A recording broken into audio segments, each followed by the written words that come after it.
Welcome to our channel, where we review the darkest and most mysterious chapters of the history. Today, we will tell you about driving fate of architect Antonio Tomishko and his creation, the prison that became his final resting place. This is a story of Crystal Prison, its dark secrets, and the curse that still has its smiles. Prepare for intriguing and eerie journey back to the times of Russian Empire, to a story full of mysteries, curses, and unexplained phenomena. In the late 19th century, the Russian Empire was undergoing significant changes. After the tragic assassination of Alexander II, his son, Alexander III, ascended to the throne with a firm intention to strengthen his power and suppress any resistance.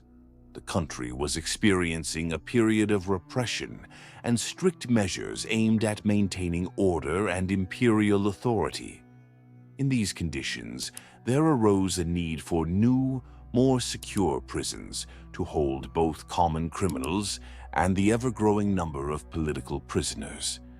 Welcome to one of the darkest and most mysterious places in Russia, the Kresty Prison.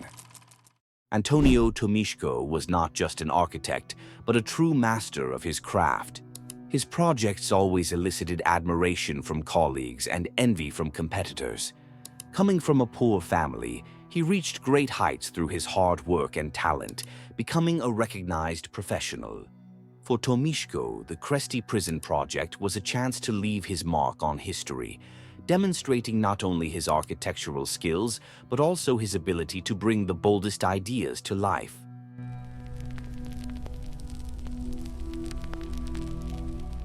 Construction of Kresty Prison began in 1885.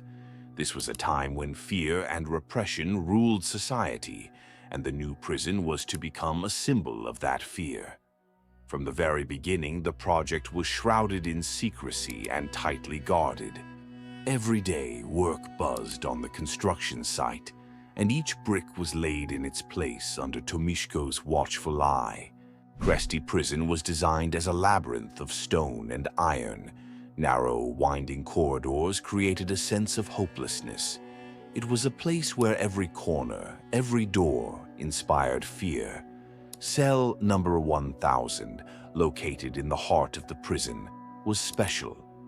Tomishko paid particular attention to its design, making it a place for the most dangerous and significant prisoners. Thick walls and a massive door made it impregnable. After 5 years of intense work, the construction was completed in 1890. Antonio Tomishko was proud of his creation. He believed he had created something unique and that his prison would become a model for years to come. On the day of completion, he felt on top of the world, not knowing what fate had in store for him.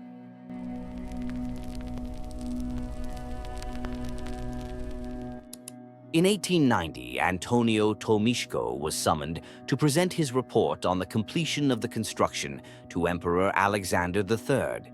Filled with pride and joy, he appeared before the Tsar, expecting praise and recognition for his achievements. On the appointed day, he wore his best suit and began his report to the emperor with trembling voice. When Tomishko said, "Your Majesty, I have built a prison for you," he had no idea that these words would seal his fate. The emperor, taking this phrase as a personal insult, became furious. In anger, he replied, "Not for me, but for yourself." These words struck Tomishko like a bolt from the blue, as he had no idea what mistake he had made. Following these words, the emperor immediately ordered Tomishko to be imprisoned in his own creation. Antonio Tomishko was arrested on the spot and sent to Kresty Prison. He was placed in cell number 1000, the very one he had meticulously designed. For the architect, this was the greatest humiliation and punishment. He found himself trapped in his own creation, cut off from the world and doomed to oblivion.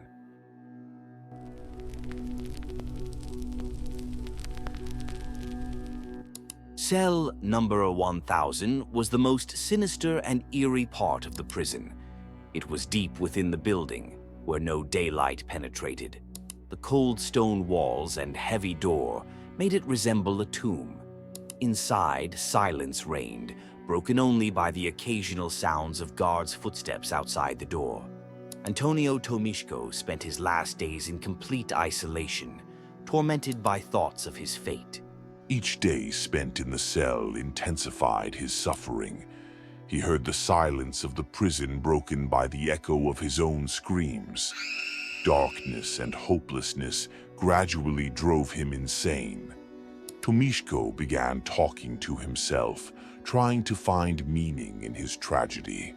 He recalled his successes and dreams, realizing that all was now lost. A few months after his imprisonment, Antonio Tomishko died. The causes of his death remain unknown, but many believe that loneliness and despair broke him. Some sources claim he died of exhaustion and illness, while others say he was driven to madness. His death is shrouded in mystery, and even years later, people continue to wonder what really happened in cell number 1000.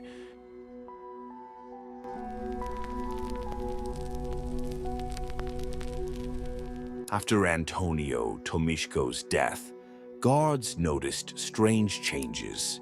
Cell number 1000, where the architect had died, suddenly became walled off.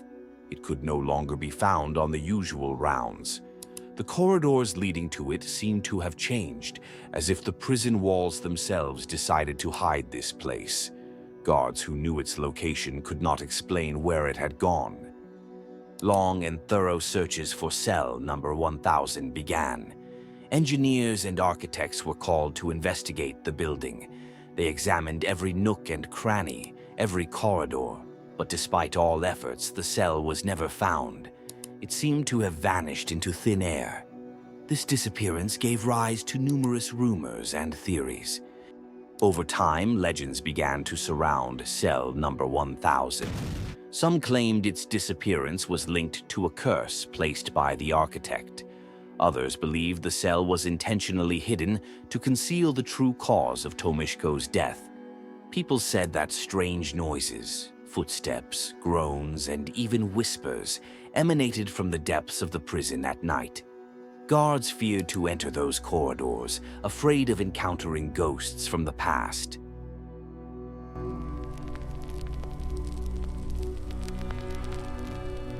Many believe that Antonio Tomishko cursed the prison before his death. It is said that his spirit still wanders the corridors, trying to find a way out. Eyewitnesses claim to have seen a shadow resembling the figure of the architect and heard his whispers in the silence of the night. These stories were passed down from person to person, turning into eerie legends. Strange and inexplicable events began occurring in the prison. Guards spoke of cold touches from invisible hands and shadows flickering in dark corners. Some claimed to have seen Antonio Tomishko himself wandering the corridors. Locals began avoiding the prison, believing it to be a cursed place. Over time, the prison gained a reputation as a site of paranormal phenomena. Over time, the prison attracted the attention of researchers and mystery enthusiasts. They attempted to uncover the secret of cell number 1000 and find out what really happened to Antonio Tomishko.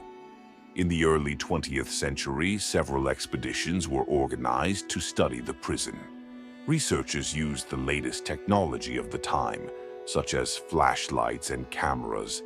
But despite all efforts, the mystery remained unsolved.